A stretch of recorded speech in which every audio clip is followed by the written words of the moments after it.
আসসালামু আলাইকুম। BD cricket আড্ডার পক্ষ থেকে আমি রকি আছি আপনাদের সাথে। এই মুহূর্তে যারা আমার এই ভিডিওটি দেখছেন সবাইকে জানাচ্ছি আন্তরিক শুভেচ্ছা এবং অভিনন্দন। ইস ভাই, যারা ম্যাচটা মিস করছেন তারা খুবই আফসোস করতেছেন। ইন্ডিয়া এবং সাউথ আফ্রিকা, ইন্ডিয়া এবং সাউথ আফ্রিকা ভাই, হাই ভোল্টেজ ম্যাচ। মানে এই ম্যাচটা যে যে এত সুন্দর লাগছে ভাই, যেটা বলার মতো না ভাই।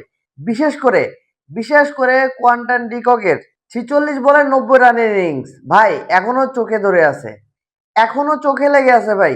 এই ডিককের 46 বলে 90 রানের ইনিংস, এক কথায় আপনি বলতে পারেন ডিককের এই বিধ্বংসী ইনিংস ইন্ডিয়াকে ভাই হারাতে বিশাল একটা ভাই ভূমিকা পালন করছে।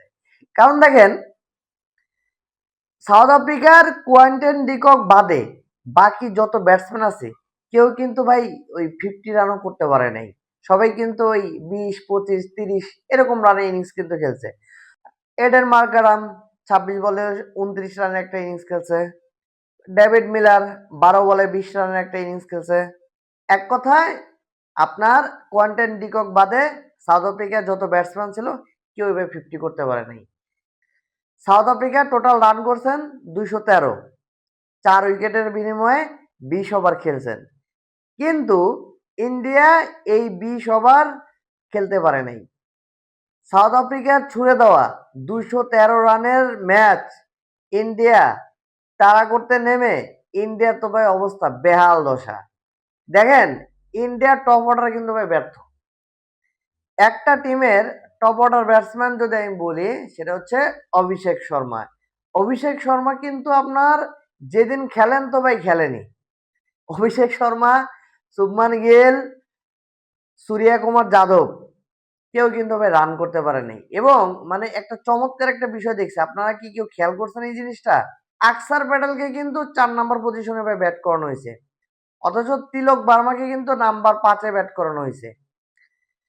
কিন্তু আসলে কেউই আসলে ম্যাচটা বের করতে পারে নাই। ইন্ডিয়ার কোনো প্লেয়ারই এই ম্যাচটা ক্যারি করতে পারে নাই। অবশ্য অনেকে হার্দিক পান্ডিয়াকে ভাই গালাগালি দিচ্ছিলেন যে হার্দিক পান্ডে এত বল খেলতেছে অথচ মানে মানে কেন উনি 4-6 মারতে। হার্দিক পান্ডিয়ার নামের সাথে ওই ডিফেন্সিভ খেলাটা তো ভাই দর্শকদের পছন্দ হচ্ছিল না। দর্শকরা চাচ্ছিল কি হার্দিক পান্ডিয়া এরকম 2-4টা 6 মারুক। কিন্তু আনফরচুনেটলি হার্দিক পান্ডিয়া লাইভ পাইছিলেন, লাইভ পাওয়ার পরও ভাই আউট হয়ে গেলেন। এটা আসলে ভেরি আনলাকি। তবে হার্দিক পান্ডিয়ার খেলার যে প্ল্যান ছিল হয়তো বা টিম ম্যানেজমেন্ট থেকে এরকম সিদ্ধান্ত ছিল যে একটা পাস আগলে রেখে হার্দিক পান্ডিয়া ম্যাচটা ফিনিশ করবে, কারণ যেহেতু হার্দিক পান্ডিয়া কিন্তু ফিনিশিং রোলে খেলে। আর অপোজিট পাশে কিন্তু আপনারা জানেন তিলক বর্মা, উনি কিন্তু বিধ্বংসী একটা ইনিংস খেলছে, 34 বলে ভাই 62 রান। হ্যাঁ, আপনি বলতে পারেন যে হ্যাঁ কোয়ান্টেন ডিককের মতো হয়তো 90 রানের ইনিংস খেলতে পারে নাই। তবে তবে যদি তিলক বর্মা যদি, আমি তো প্রথমে ভাবছিলাম যে তিলক বর্মা মনে হয় আজকে সেঞ্চুরি করে ফেলবে, কিন্তু আসলে ভেরি আনলাকি, তিলক বর্মা আউট হয়ে গেলেন। যদি তিলক বর্মা যদি ভাই সেঞ্চুরি করতো তাহলে ভাই ইন্ডিয়া এই ম্যাচ জিততেও পারতো ভাই। যদি তিলক বর্মা এই ম্যাচে সেঞ্চুরি হাঁকিয়ে দিত ভাই, তাহলে অবিশ্বাসের কিছু নেই, এই ম্যাচটা ইন্ডিয়া জিতে যেতে পারতো। আপনাদের কি মনে হয় একটু কমেন্ট করে জানাবেন। তো সবশেষ একটা কথা বলে যাই, ইন্ডিয়া এবং সাউথ আফ্রিকার ম্যাচ খুবই আকর্ষণীয় ছিল, খুবই ভালো লাগার বিষয় ছিল। যারা খেলাটা লাইভ দেখেছেন আশা করি সবারই ভালো লাগছে। আহ, এক একে কিন্তু এখন লড়াই চলতেছে। আপনারা জানেন ইন্ডিয়া এবং সাউথ আফ্রিকার 5 ম্যাচের টি-20 সিরিজ। প্রথম ম্যাচ ইন্ডিয়া জয়লাভ করছে, দ্বিতীয় ম্যাচ সাউথ আফ্রিকা জয় করলো, তার মানে কি 1-1। এখনো বাকি আছে ভাই 3টা ম্যাচ। তো 3টা ম্যাচ আপনারা অবশ্যই দেখবেন, আমিও দেখবো। দেখা যাক ভাই কে সিরিজ জিতে। বাঘে সিংহে লড়াই ভাই, আগের ভিডিওতে একবার বলছিলাম ভাই, সাউথ আফ্রিকা এবং ইন্ডিয়ার লড়াই মানে কি জানেন? বাঘে সিংহে লড়াই। খুব মজাদার খেলা হচ্ছে।